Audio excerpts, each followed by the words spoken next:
같이 듣고 있습니다. KWB Korean World Broadcasting 고에이드 러브 FM 101.3에서 같이 듣고 있습니다. 이 시간에는 대의미션교회 최란 목사님께서 하나님의 말씀을 전하겠습니다.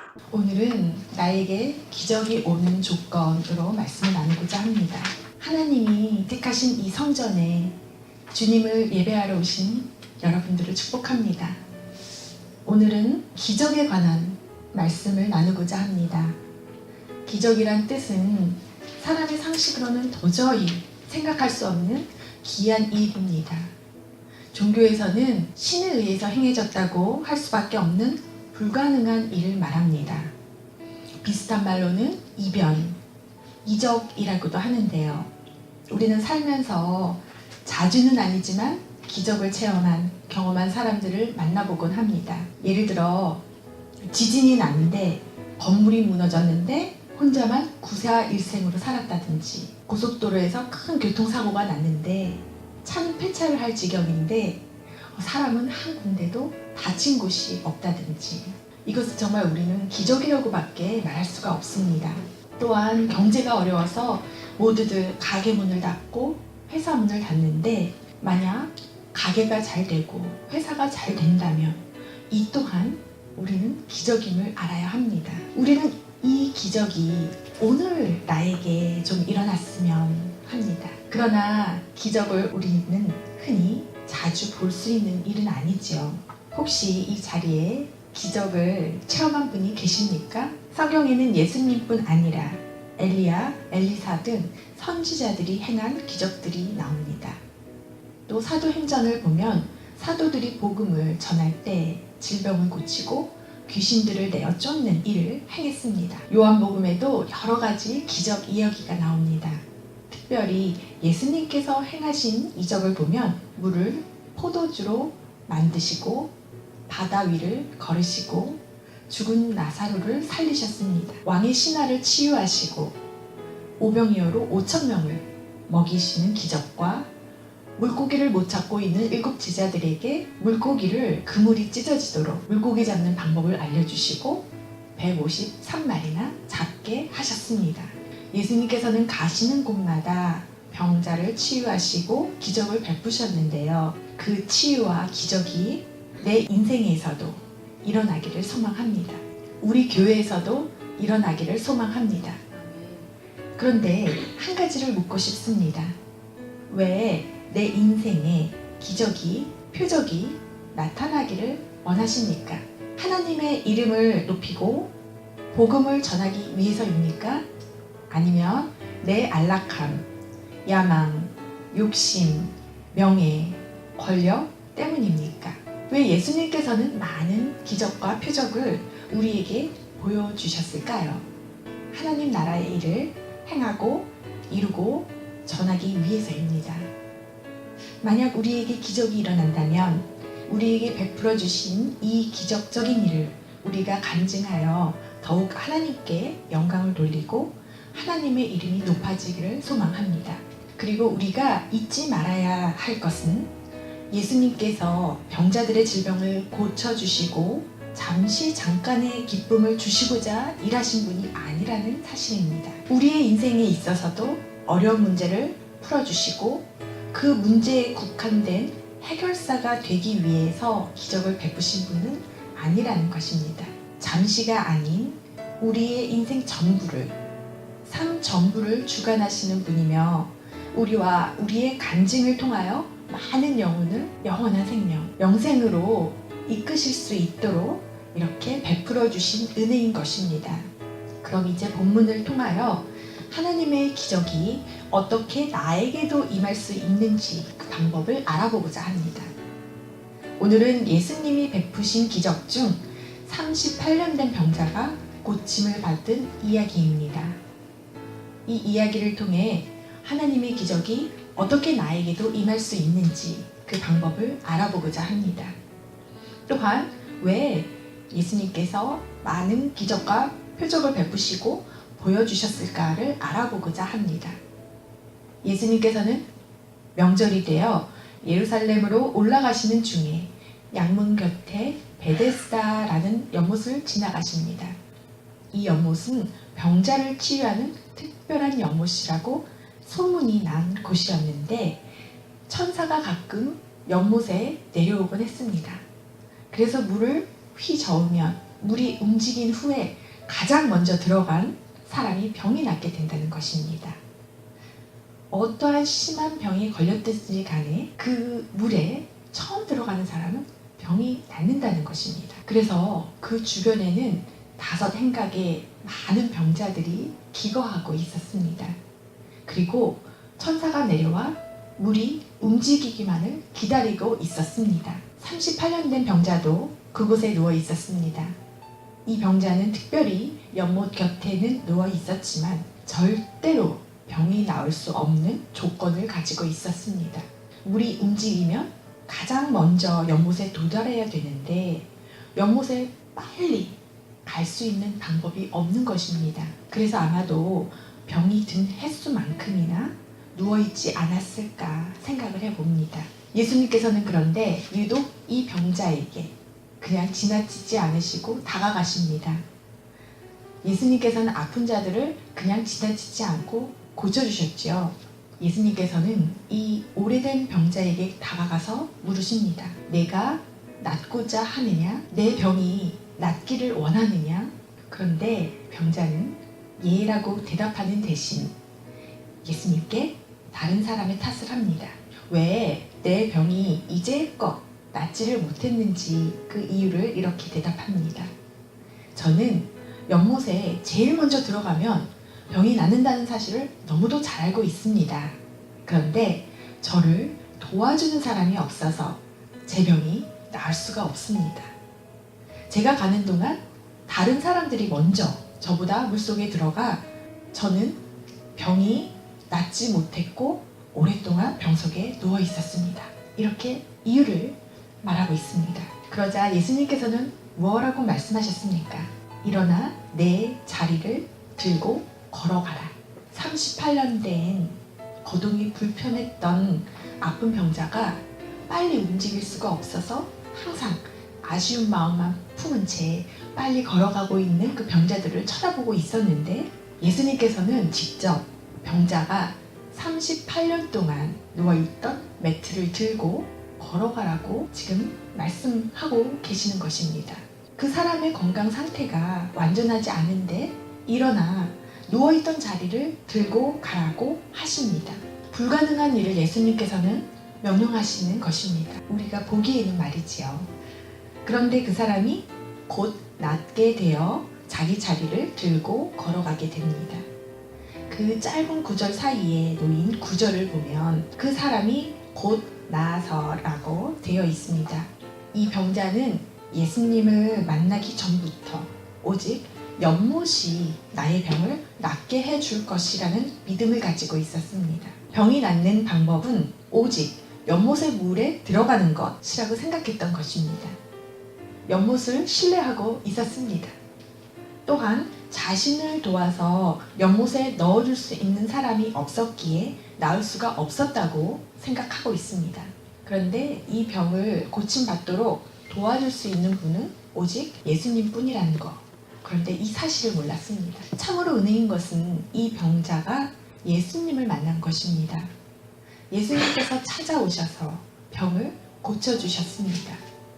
그 특별한 연못에 들어가지 않아도 병자가 병이 나을 수가 있었던 것입니다. 예수님과의 만남으로 완전히 고침을 받은 것입니다. 새 삶을 살게 된 것입니다. 오랫동안 병 속에 누워 있었다면 그동안 인생이 얼마나 공고하고 생계 유지가 힘들었을까요? 절망 가운데 다가오신 예수님, 새 삶의 길을 열어주신 예수님을 통해 병자는 이전에 고단한 삶을 청산하게 된 것입니다. 이 병자가 새 소망의 삶의 길로 접어들 수 있었던 것은 첫째는 예수님과의 만남이었고 둘째는 삶을 포기하지 않고 병이 낫고자 하는 소망, 희망의 끈을 놓지 않은 것입니다. 그리고 셋째로는 믿음으로 반응하고 말씀에 순종하여 자리를 들고 걸어간 것입니다. 우리는 우리에게 다가오는 기적을 놓치지 않고 붙잡으려면 이 세 가지 조건이 필요합니다. 행운을 붙잡는 것도 마찬가지이고 불가능한 문제를 해결하는 것도 마찬가지입니다. 요한복음에서 첫 번째 이적으로 물이 포도주로 변하는 사건이 나오는데요. 가나의 혼인잔치 이야기입니다.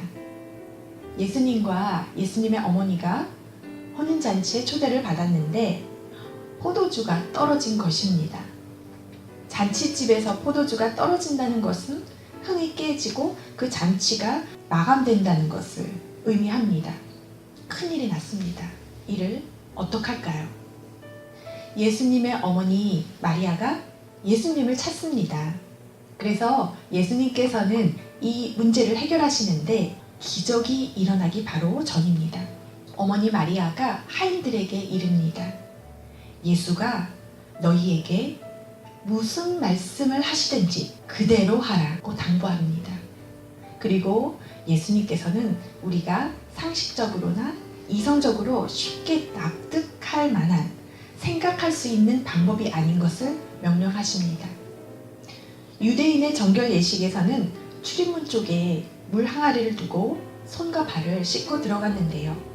이 돌 항아리에 물을 채우라고 하인들에게 명하십니다. 이미 손님들은 다 들어가서 잔치를 즐기고 있는데 손과 발을 이제는 더 이상 씻을 필요가 없게 된 항아리에 물을 채우라고 하십니다.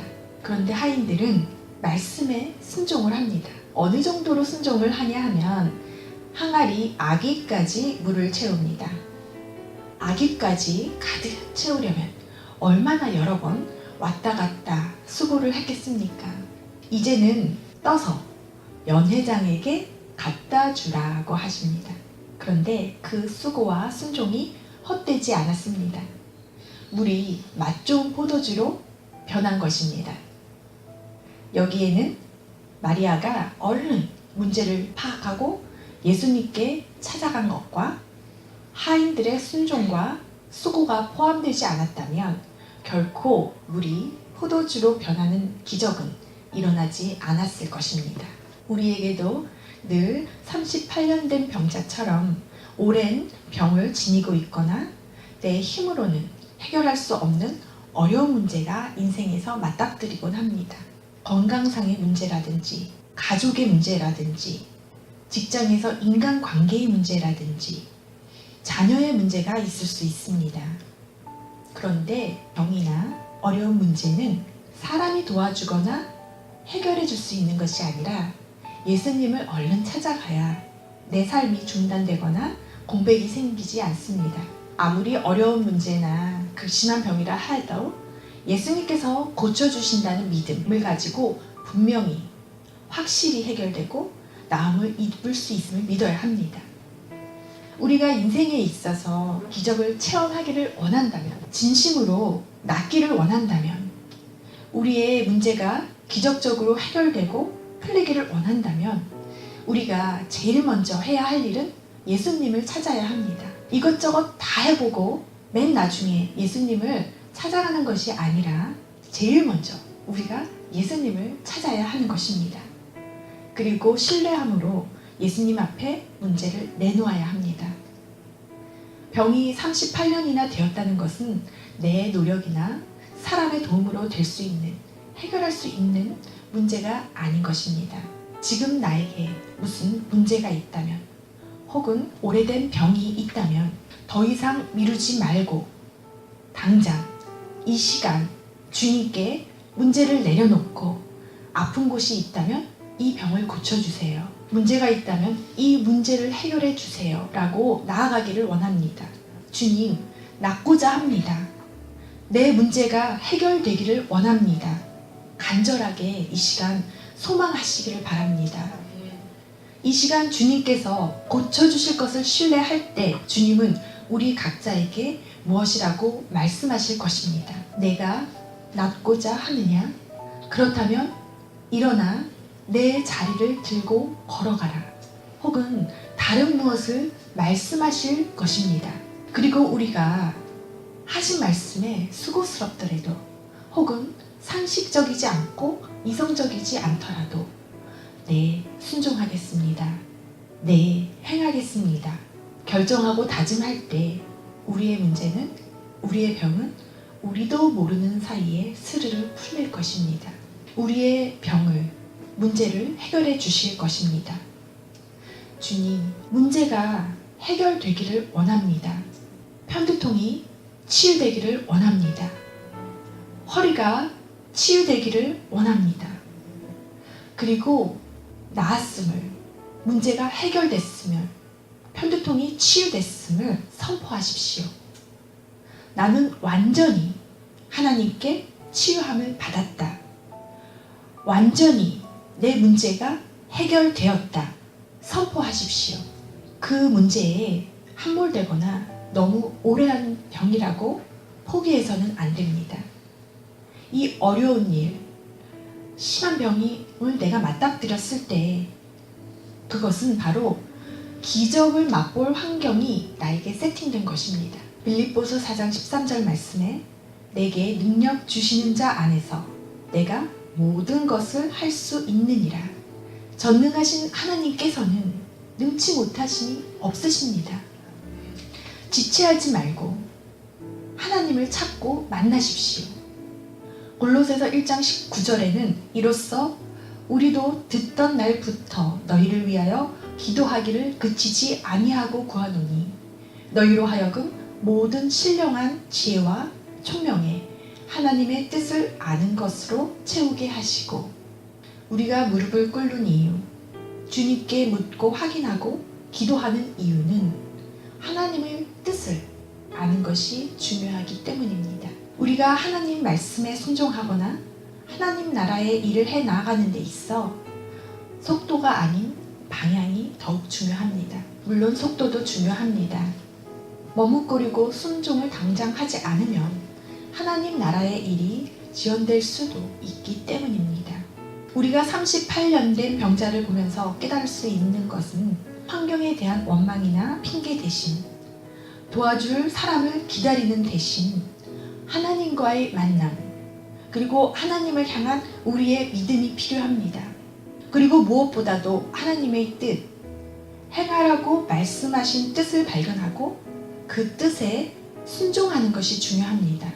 우리 각자가 처한 문제는 다 다를 것이기에 우리 각자가 들어야 하는 그 문제, 그 말씀, 38년 동안 누워있던 그 매트를 자리에서 들고 가라는 그 자리도 다 다를 것입니다. 그런데 하나님을 찾으면 만나주십니다. 하나님과의 만남 이후 일어나 내 자리를 들고 걸어가라 하시면 우리는 그 자리를 들고 걸어가야 합니다. 병이 나을 방법, 문제를 해결할 방법을 말씀해 주실 것입니다. 하나님께서 말씀하신 것이 우리의 현재의 삶에서 혹은 내가 가진 능력으로 볼 때 불가능해 보일지라도 주님이 말씀하셨다면 흉내라도 내야 됩니다. 순종과 수고를 해야 합니다. 잘못된 습관이 있었다면 벗어나야 합니다. 오늘 설교 제목이 나에게 기적이 오는 조건입니다. 첫 번째 조건은 하나님과의 만남입니다.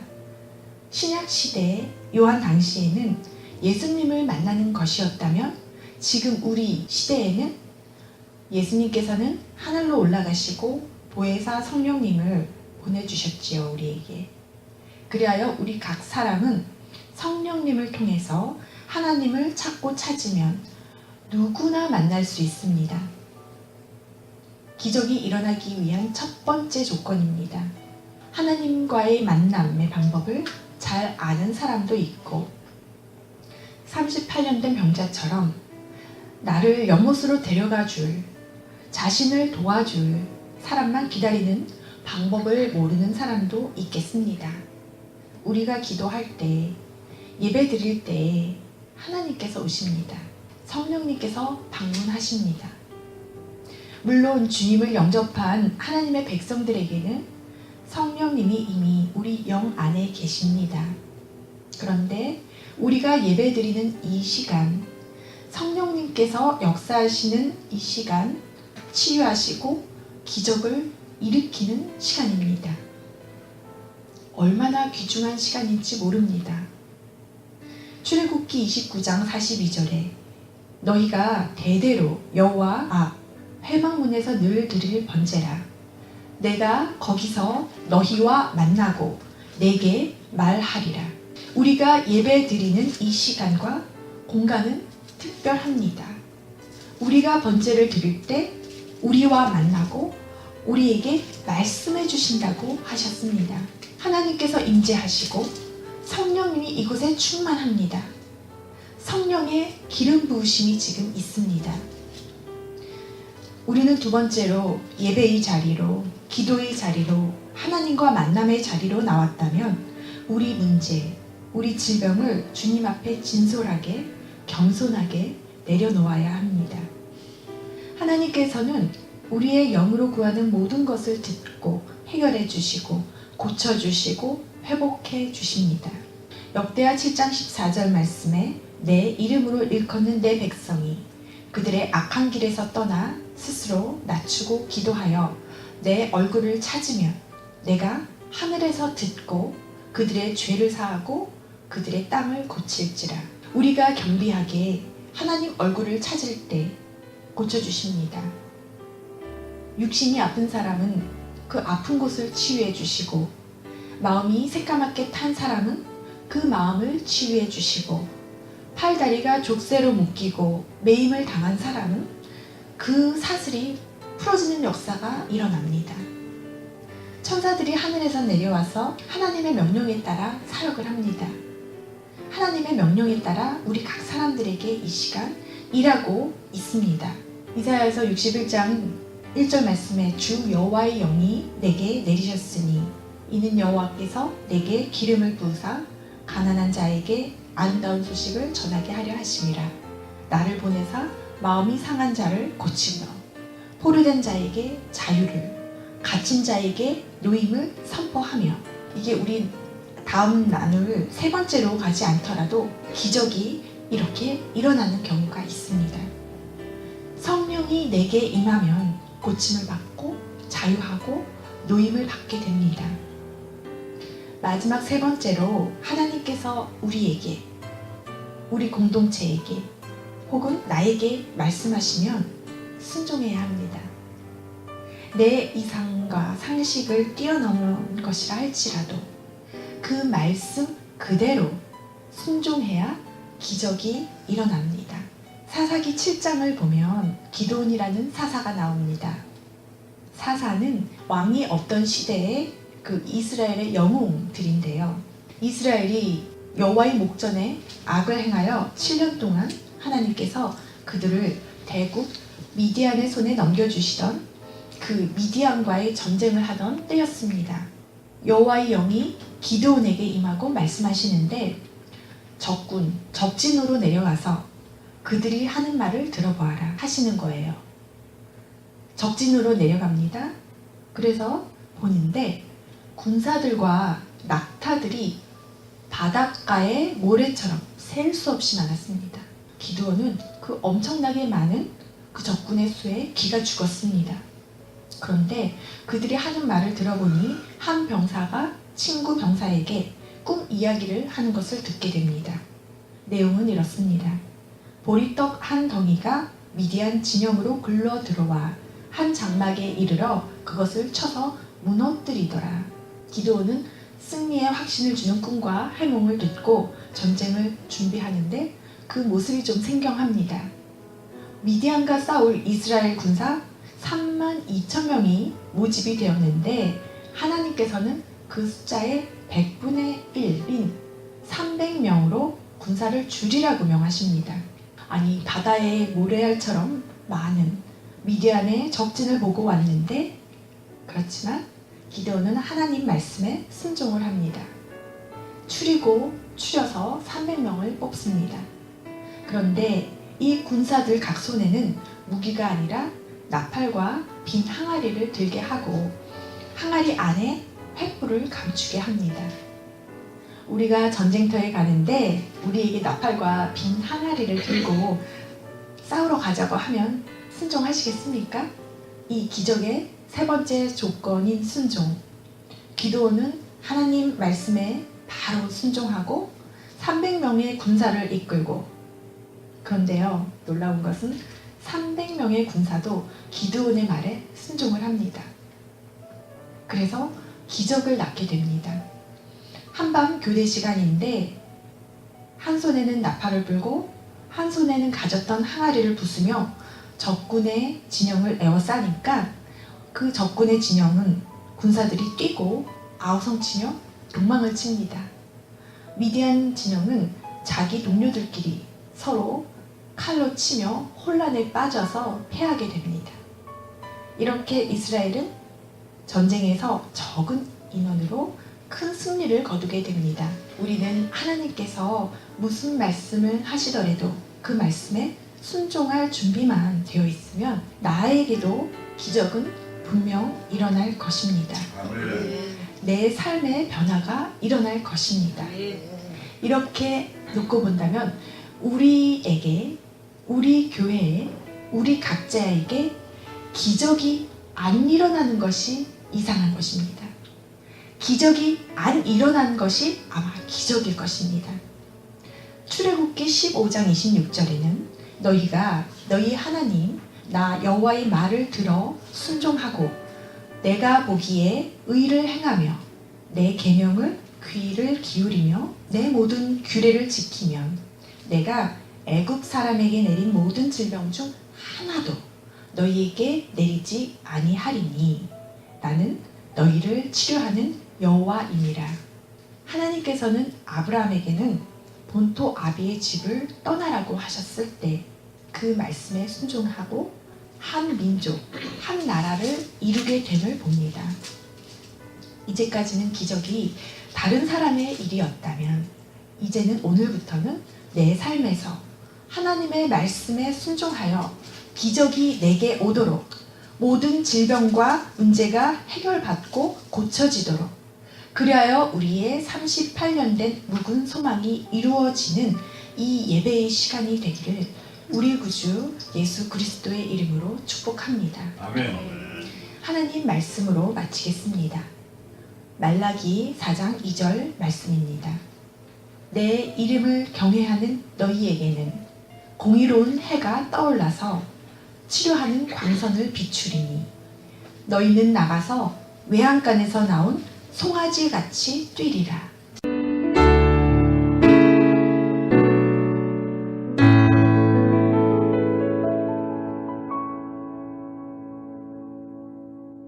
지금까지 대의미션교회 최란 목사님의 설교였습니다.